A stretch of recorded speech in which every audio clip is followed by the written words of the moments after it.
But I always, if someone said what's a fun fact about you, like I don't know what I would say. I used to lie and say I ran a marathon because I couldn't think of anything. Who's gonna vet that? And like I look like I could have run a marathon.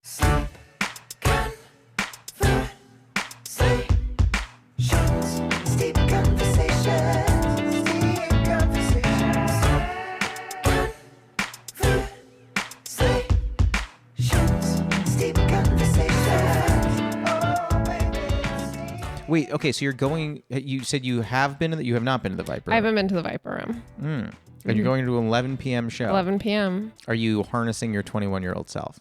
Well, I'm unemployed right now. So literally when she was like, can you do 11 p.m. on a Thursday? I can't. I have no excuse. I feel like we should have been drinking caffeinated tea today. Yeah, that might be true. But I'm an insomniac, so I'm going to be up till like at least 2 a.m. no matter what.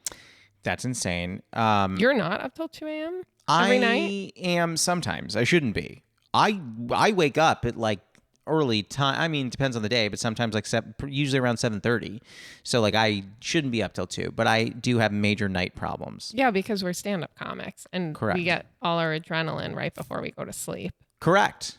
It's really, I mean, there's no, like, I don't know how to be a stand-up comic and get on a healthy sleep schedule. I don't know how to be on a stand-up comic and just be healthy. Yeah, that it's also stand-up comedy is during dinner time.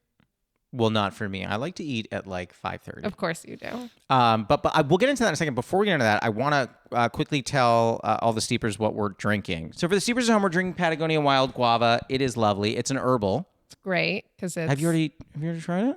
Yes, I did. Oh. It's not too, it's like just the right temperature right now. For those steeping at home, this is it's at 200. So even though it's an herbal, you think it's 212, it's 200. And it says 5 minutes, but you kind of do whatever. With herbals, you can oversteep. It's fine.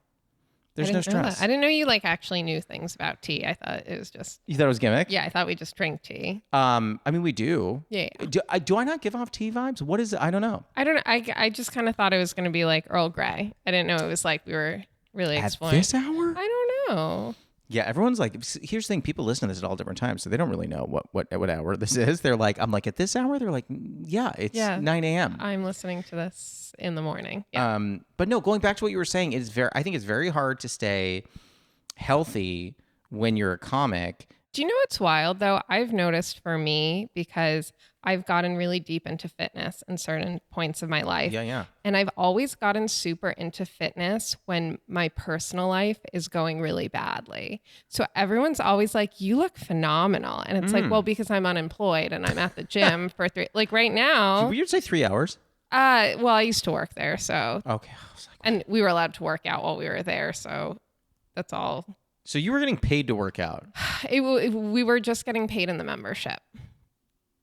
Of how many memberships you signed people up for? No, it was like the membership, because it was a fancy boutique gym, was like $250 a month, which for me, straight out of college, was so like astronomical. Or Equinox. Yeah, that kind of thing. And then basically I would just have to fold towels and I could work out. It's fantastic. It's weird because I fold towels here in my apartment and you don't get a free gym membership? No. That's really rude.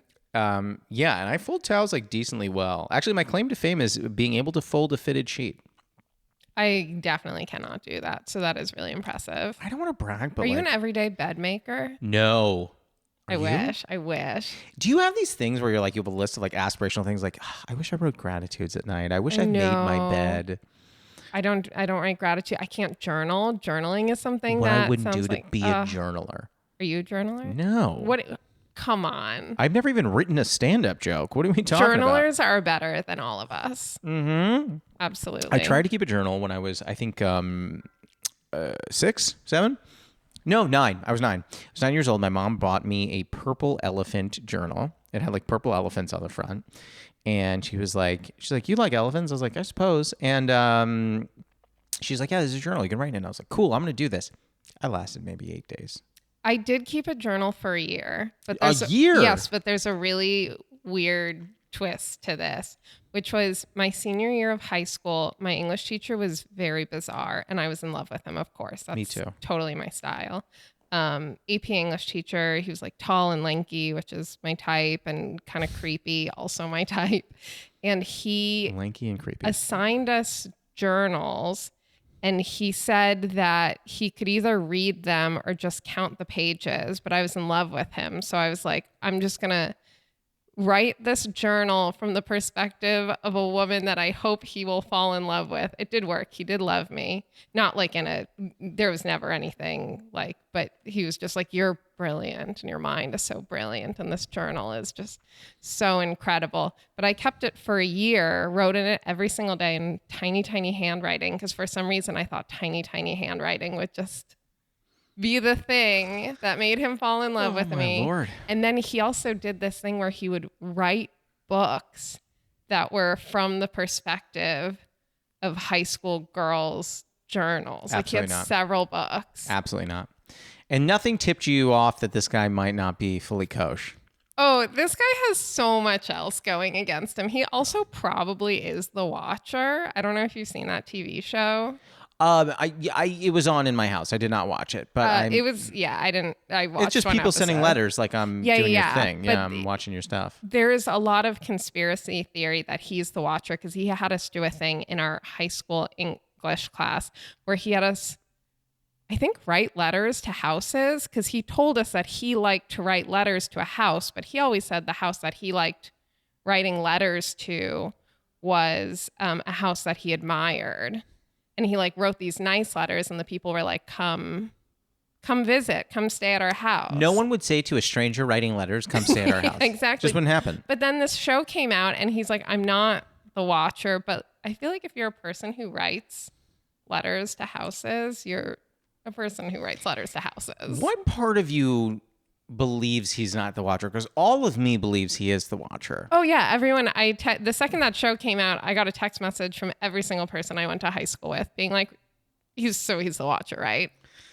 What is going on? This conversation has taken a turn I never expected. Now I'm like convinced he's gonna find this and then We find haven't me. named him. Oh yeah, we haven't. You No. can Google all of this. People don't even know where you're from. It's New Jersey. I didn't say it fully Yeah, no, loud. absolutely. No one heard that. it. There's one no heard it. microphone in your hand right now. No, there's not. Also, I already texted every English teacher in Jersey and was just like, did you do this? Also, I want to make it very clear he was never a creep. So this doesn't like spiral back and everyone's like, he was a creep. Like I tried so hard to make him into a creep and he would not be one. You give a lot of credit that all of your high school is listening to this. And maybe they are. Yeah. I don't know. It is funny though that, and I have to tell this on mic because it's too funny, that you texted me yesterday and asked if there was homework for the pod, and I was like, "You are the most studious guest." I love to be prepared. But like as a podcast, I don't think anyone's like, "All right, Lynn. So here's the thing: I need you to research the War of 1812. We If want to you know what was told me happening to, in 1811." I would also. have jokes about 1812. You know, Martin Short apparently has a team of writers that he works with before he goes on talk shows. So he has like good material. And I remember the person who told me this was telling me in like a condescending way. And I was like, he takes his job seriously. It's very smart. Yeah. I don't have writers that write for me for the pod. It would probably be better if I did. I mean, I think every podcast would be better if it had writers. That's Yeah. probably, yeah. I think that's why, the podcasting and stand-up both have too low of a barrier to entry. Yeah.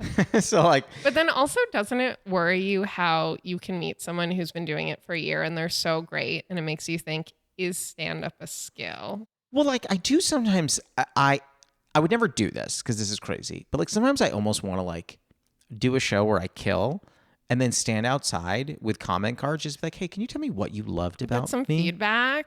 What did you love about my set? Was it my like vibe? Was it my jokes? Was it my dynamicism? Is that a word? What was it? Honestly, that would be such an interesting bit and you could create really cool content based off that. I think especially because it's also a business card at the same time. You're giving them like a branded piece of paper. Yeah, where it's like, here's my card. Send me an email what you loved. Yeah.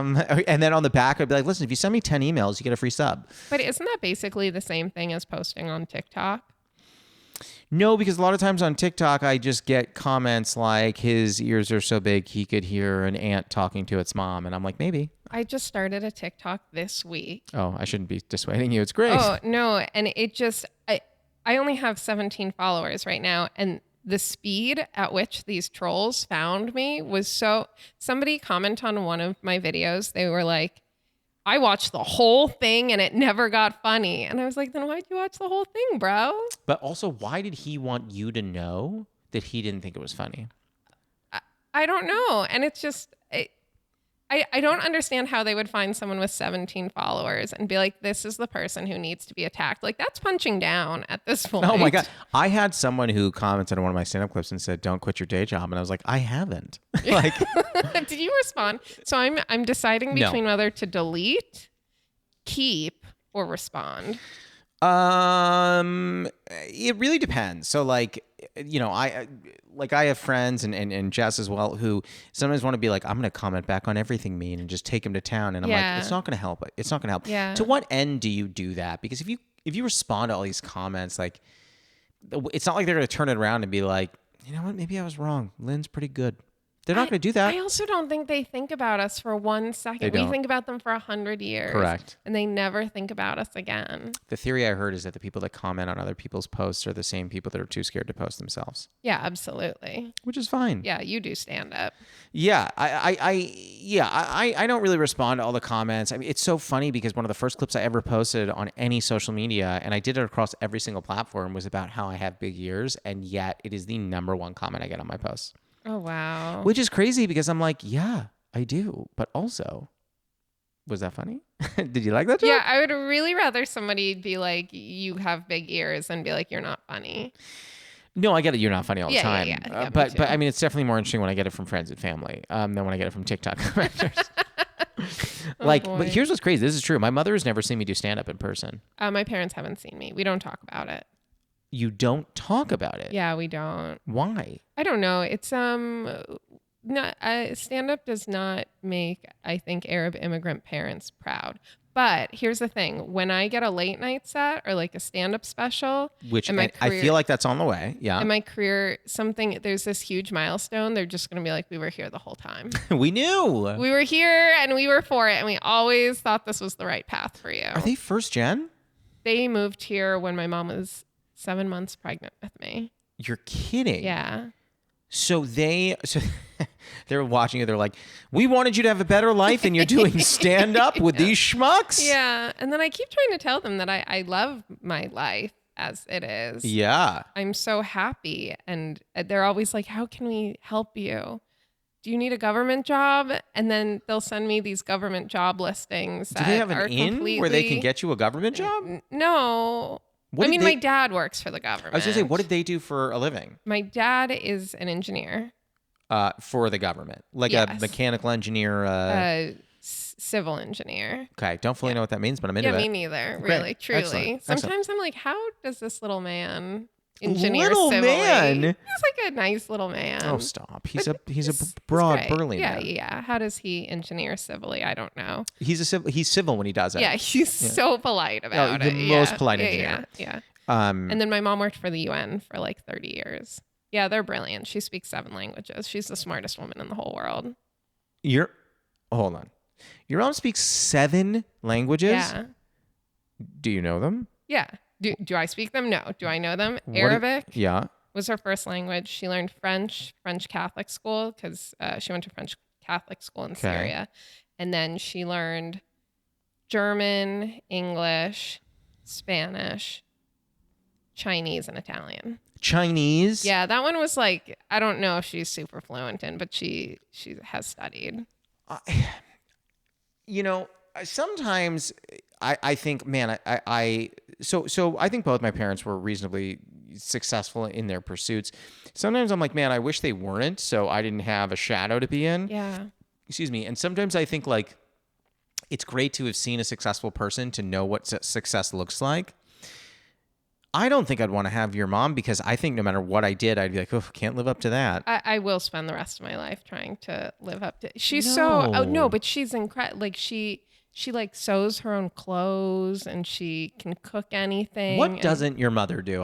There's got to be something. She's not an artist. Well, can she do stand up? oh, I don't think she would like it. But I recently found out her last name, Khatib, in Arabic means public speaker.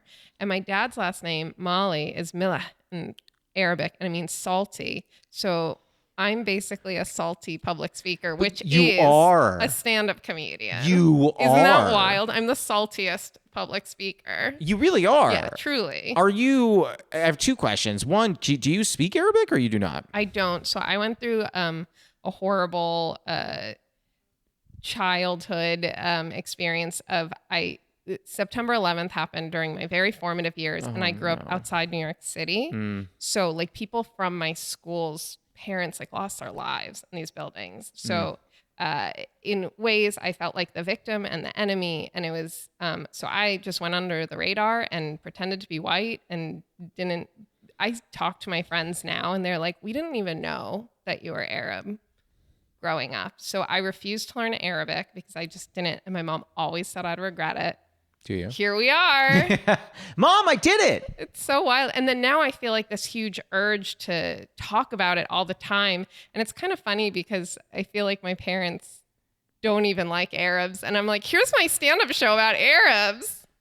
I mean, it's hard. It's very challenging for like, as a kid, you only know what you're feeling in that moment. Yeah. As a kid, you're not going to be able to project into the future and go, I'm going to want this. As a kid, especially, I don't know how old you were when 9/11 happened, but I was 14? 14 or I think 14. Yeah.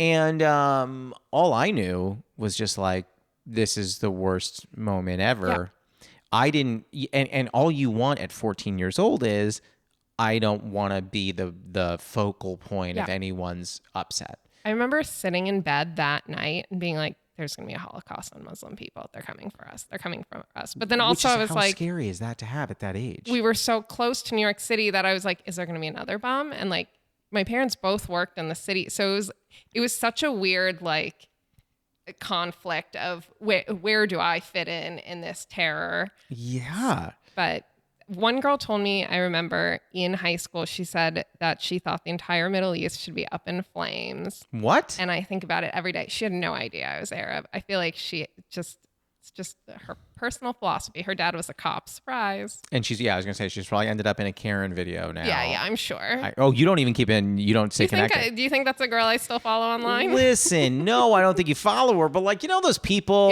from like high school, listen, I don't think there's anyone from high school that I hated, but like, but I just like weird people pop in and out of your lives. I didn't even hate her. Like we were friends and then she said that and I feel like I continued to be friends with her. I was just like, oh, pocket that away. Oh no.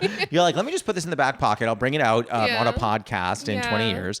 That is so difficult. At what age did you start reclaiming your Arabic origins? I feel like in college I would like reference it, but I also went to a very white college. Where'd you go? Emerson. Oh yeah. The whitest college in America. That'll do it. So I guess people, even my boyfriend, when I started dating him, he didn't realize. Colin, shout out. And he's a quarter Lebanese. And then I remember his grandma asked him what religion I was. And then he asked me, and I had this moment of like, oh no, is white boy not going to like me anymore? How long had you been together at this point? Maybe like 3 months. And you didn't talk about, how old were you when you started dating? Must have been young. We started dating 21. Okay, yeah. Yeah, senior year. Jess and I started dating when I was 32. And at that point, that was in our first conversation. Yeah, that makes sense. I feel like now when you date, it's like we have to get all this stuff out of the way. But in college, it was just like, I don't know. We were just kind of like hanging out. Neither of us thought it was going to be serious. I mean, I knew from the minute I met the two of you, it was serious. Well, you met us 10 years in, I'm pretty sure. Wait. So I want to go back. So when you were in college, you started, when you thought he was going to like, oh my God, is he not going to want to date me anymore? Did you then, when you told him, did his reaction empower you? Yeah, it's so hard because I talked to one of my best girlfriends is half black and she talks about this too, how when we were in college, like the big goal was to find like a white guy, because if a white guy like approved of us, then we got to be allowed in the world somehow, which is so Interesting. gross and negative. But it was always like, there is like a certain, I don't know, level of acceptance you get. I don't know. By dating a white person? I think back in that time, because now, I mean, everything changed with Black Lives Matter, and like everyone, it's so much better. There is like trauma I unpacked during that time that I didn't even realize I had. And it's so interesting because I was reading about this too. As like a brown person, you're like the oppressor and the oppressed because you have all this privilege, but then you also have, you know, this backstory that is triggering as well. Sure. And yeah, I just look back on all these things, and I think there was always this like, oh, you have to get a white man because then a white man will make you acceptable. And because the hometown I grew up in was super white, and then the college I went to was super white, I didn't realize that I felt like such an outsider until now when I look back on all of it. And then stand-up has been so amazing because it's like the most level playing field. I feel like you meet everyone from every background, every socioeconomic level, and it's just been so amazing to just be in this world where it's like it's just like we're all on the same page, and meeting so many different cultures and getting to do Habibis has like changed my life. Yeah, I mean that it's really interesting because obviously I understand a lot of what you're talking about. It was before I met you. But like your ethnicity, your background, your identity to me goes hand in hand with that. Yeah.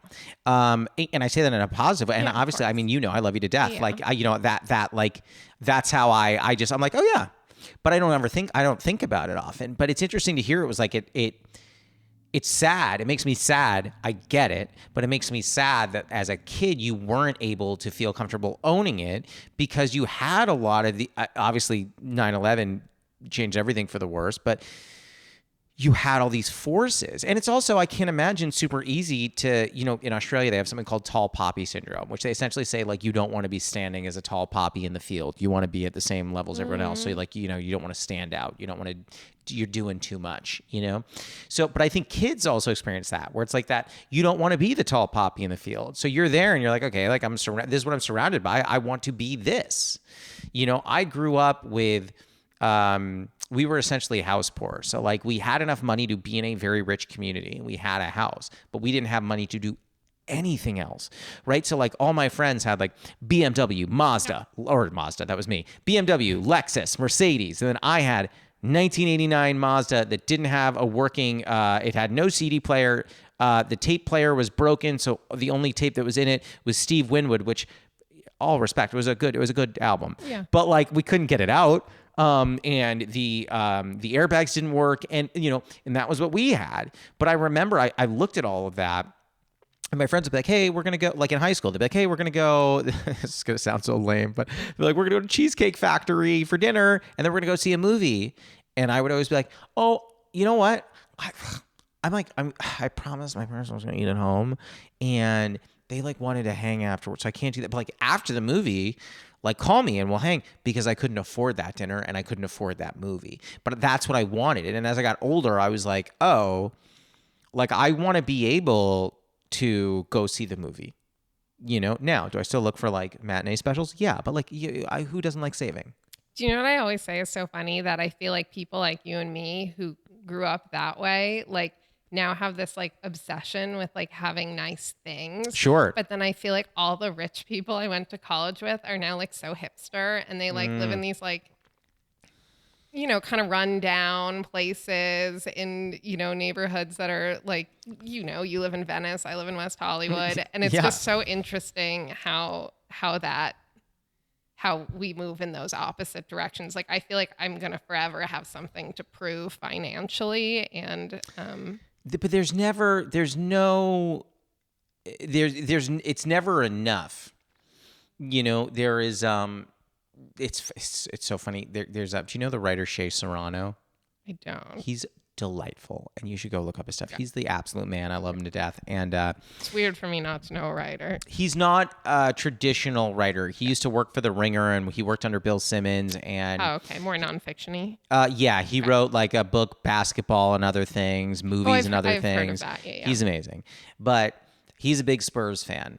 And you may not know this, the Spurs, there was a lottery, and the Spurs got the first pick in the NBA draft, and the lead person in the NBA draft this year is being called the best player in a draft since LeBron James. So a pretty big deal.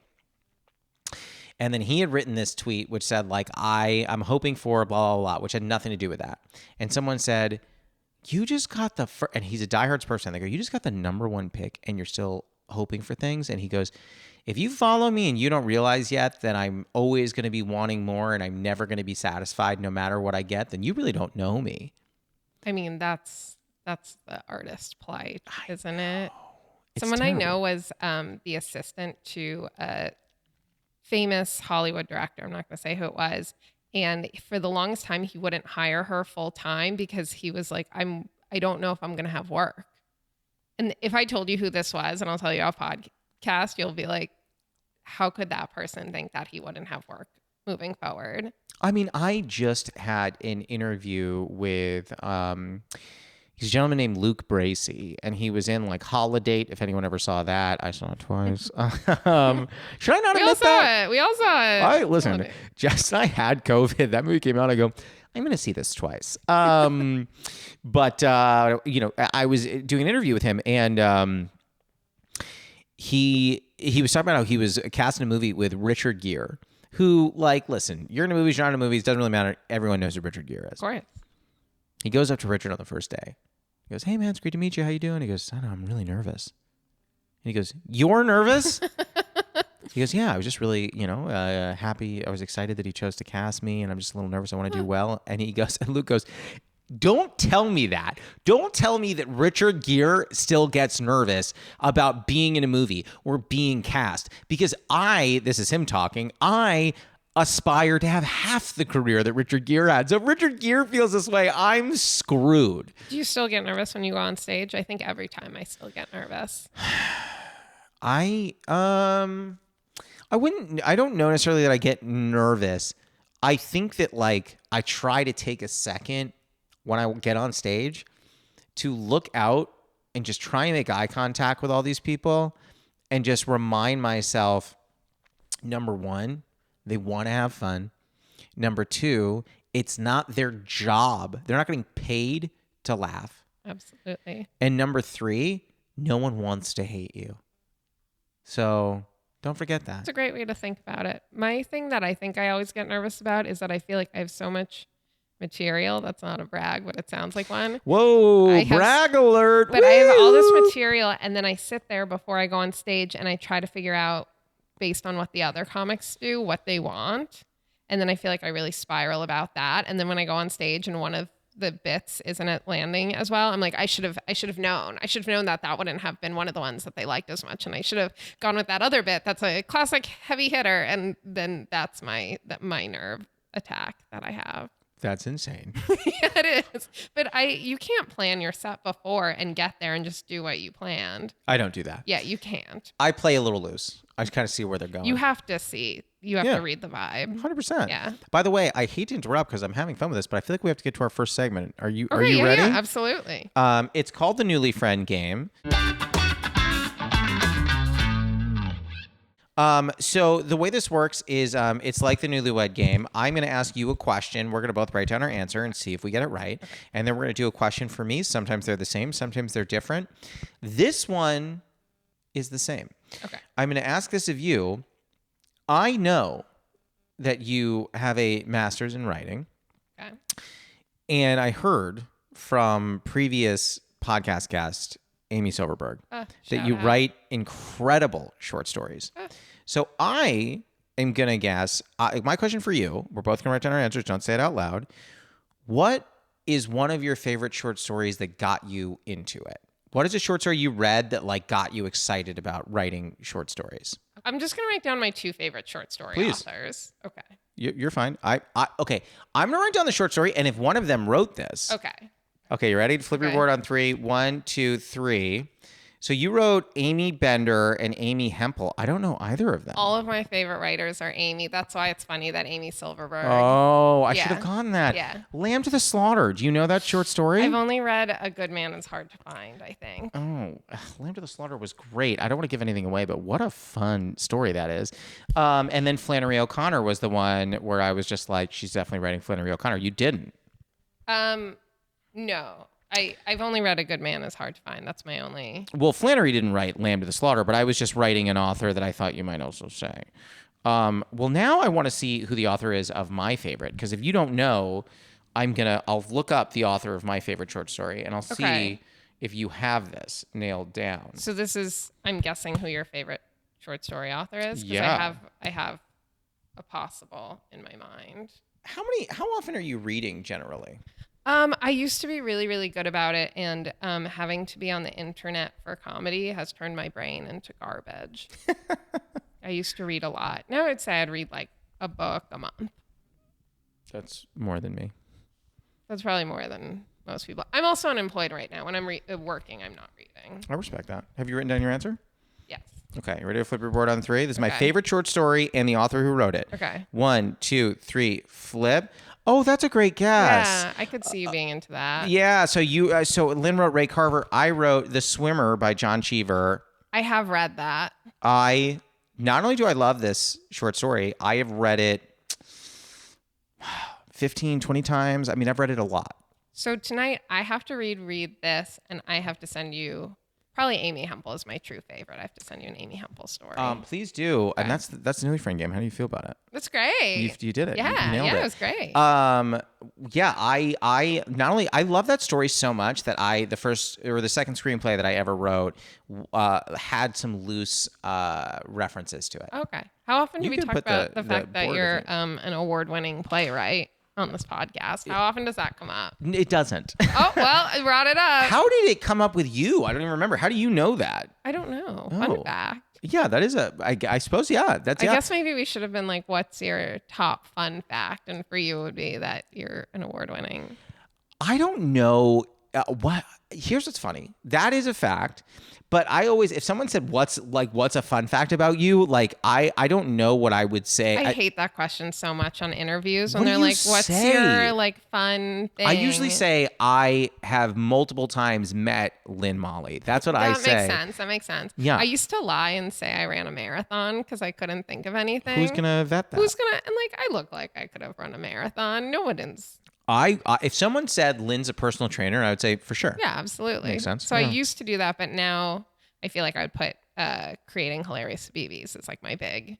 That's like the thing I'm most proud of. Oh, there was something I wanted to ask you, by the way. I totally forgot. And it is not directly related to Hilarious Habibis, but it's close. By the way, I learned on a side note from watching, I think it might have been from watching Rami, that there's Habibi and Habibti. Yeah, Habibti's female. Right. So I started calling Jess Habibti. Stop. I did. Yeah, you can ask her. I call her that. I did pitch Reductress a headline that they rejected. That was like ally ?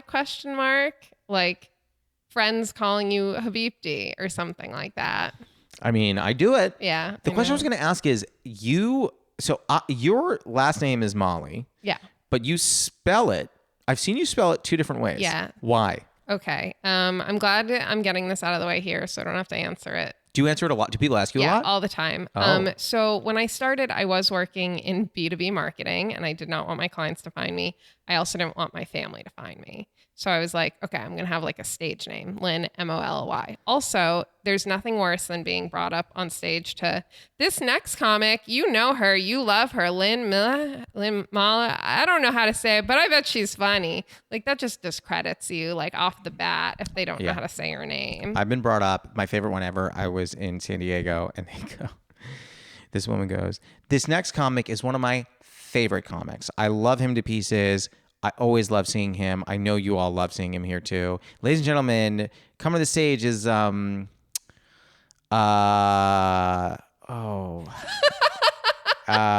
even know what your didn't know my name. Just goes, just come on up. Just come on up. Come on up. I was like, oh yeah, you love seeing me, huh? What's my name? That is so wild. I feel like, yeah, that discredits you right off the bat. And I prefer if they just confidently mispronounce it. Sure. To me, that's great. Because then at least it seems Lynn like... Maleh. Great. Yeah. At least then everyone's like, okay, they know who this person They is. tried. Yeah, They did their best. Yeah. So that's what I always say. Just confidently mispronounce it. And then also at open mics, it's just, you don't want to have to start every set by like correcting the host. That's an awkward interaction. Oh, I correct them even if they get it right. Oh, great. Yeah. Great. Just spend your whole 3 minutes on that. They're like, coming on stage, Josh Lanzette. And I'm like, it's Josh Lanzette? I'll correct them anyway. Emphasis on the Josh. Yeah, you gotta get that. Here's the thing. People think they're saying my name right when they go, yeah, Josh Lanzette. And I'm like, it's not Lanzette, it's Lanzette. And that drives me insane. And a lot of people go like, oh, people can mispronounce my name. I don't care. I go, I do. Yeah, and that's fair. Yeah. Yeah. My ancestors didn't get me all the way here for me to go, Lanzette's fine. Ooh, I don't like it. So I don't know. So that's why. So when did you make the switch to say like, I don't mind if my clients or my family finds my stand-up? Well, I did move out of copywriting and got into television, and I got into television by way of stand-up. So then it's like, it's kind of like cats out of the bag. Like I'm a stand-up. It's really nice to have a job where I can talk about my stand-up and the people are excited about my stand-up. You can talk about it in copywriting? I had like very stuffy like B2B clients. Now I feel like if I got clients, I don't know if I could get those kinds of clients anymore. I think my clients would now be more like fun lifestyle brands because You're fun. Yeah, You have a lifestyle. and they like comedians and funny stuff.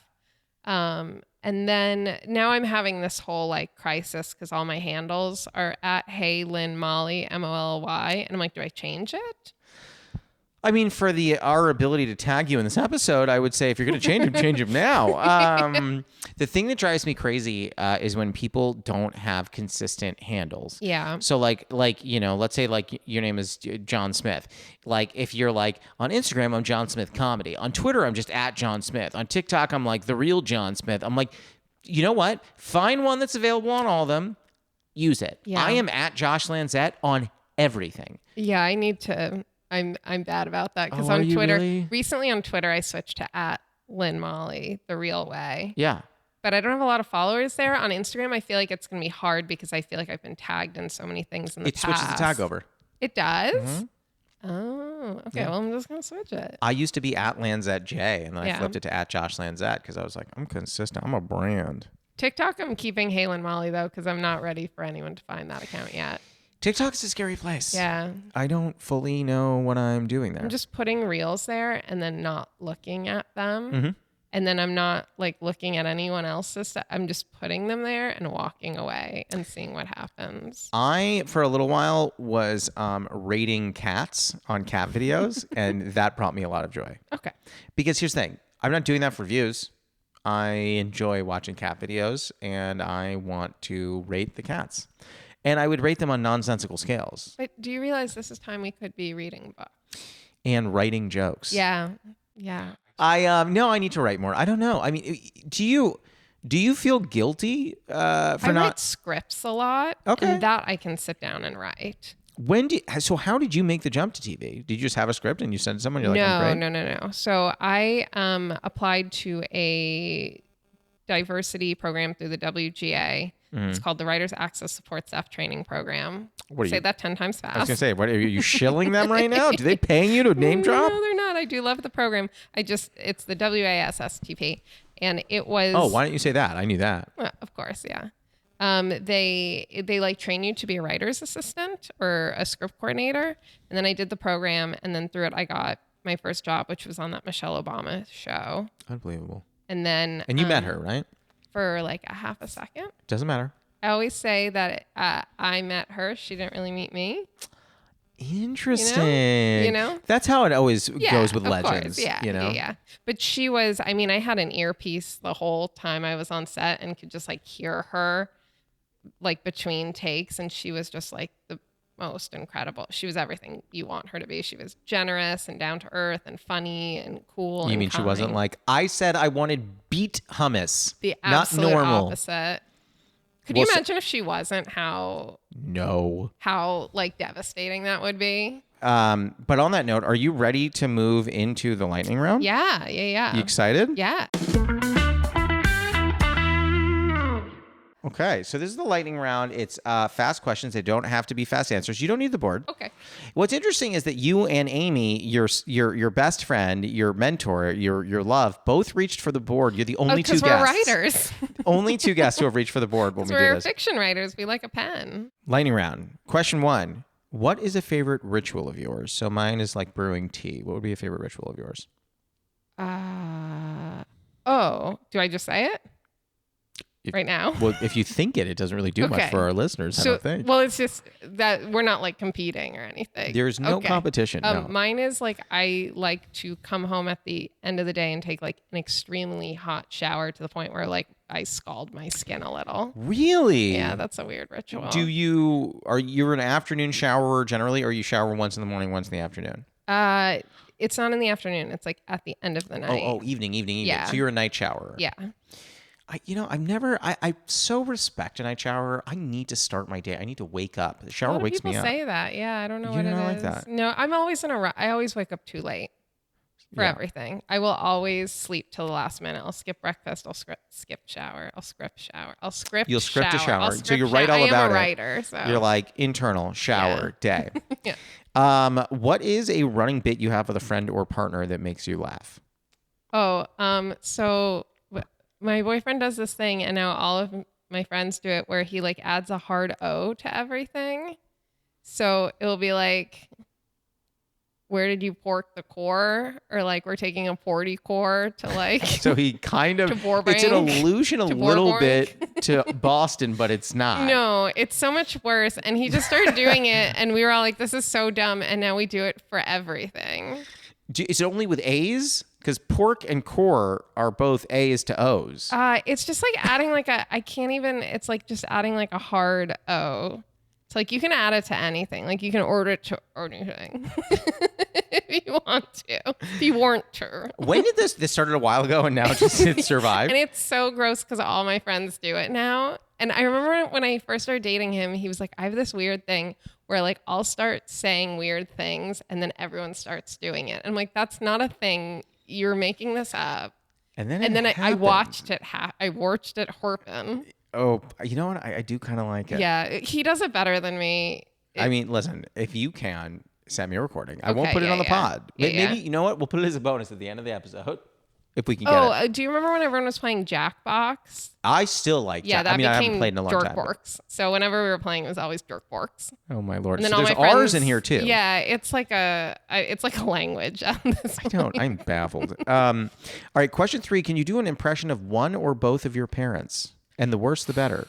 I don't do impressions of my parents because I feel like with the accents and stuff. Oh, okay. But I guess it would be something like, hey, Lynn, will you get a government job?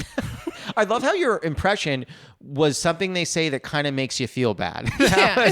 It couldn't have been like, hey, Lynn, I love you. No, of course not. Why would it be? It would always be, get a government job. The one sentence you could choose was like, she says this and I get sad about it. That's like every other conversation. Oh my God, that is so funny. What's yours? An impression of my parents. I do an impression of my mother a lot, which is like when I asked her, I was like, hey, I was doing stand up at the Palm Beach Improv, which is like 25 minutes from her house. And I was like, hey, I'm going to be doing it there. And she goes, oh, I'm exhausted. I've had such a day. I can't be bothered. Oh, yeah, and that's right. I've seen this. It's kind of like a Long Island. Yeah, it's a little, And I go, what do you mean you're retired? What tired you out? And she goes, well, there's an episode of Nickish on. I don't want to miss it. I was like, Nickish? She goes, yeah, you know the show. It's like there's a bunch of they're cops and they do. And I was like, NCIS? Oh my gosh, she calls it Nickish. She calls NCIS Nickish. And then she's like, no, actually, I'm sorry. It's a Sunday. I've got to watch Bill Maher on HBO. Oh. And I'm like, my God, stop. That's I'm really dying. great. Those are the only two, though. She doesn't say another weird thing. She doesn't like H-Bo and Nickus are the two, but she doesn't have another one. There's not like another hidden one there. If there were, I'd share it. But like, yeah, that's all she's got. That's pretty great. That's gold, though. I mean, listen, she's a lovely like winning gal. The lottery. I don't do many jokes about her on stage anymore. I have one that I do now, but like I used to do more. I don't love to do the accents. Something about me doing the accents feels like, I don't know. And I see a lot of comics do it, and it's funny, I think. But for me, I just always kind of stuck. stayed away from the I get that. the improv. Mine is it feels so like belittling them exaggerated. almost. Yeah, mine is super exaggerated. like. My mother does Yeah. not sound anywhere near that I extent. mean, my parents have thick accents, but it just feels like then the joke is that they have an accent, and there's nothing funny about course. the fact Not at all. that they have accents. No, my joke is more that my mother says I mean, bananas yeah. stuff. Question 4, have you ever experienced imposter syndrome? And if so, is there a moment that really sticks for you?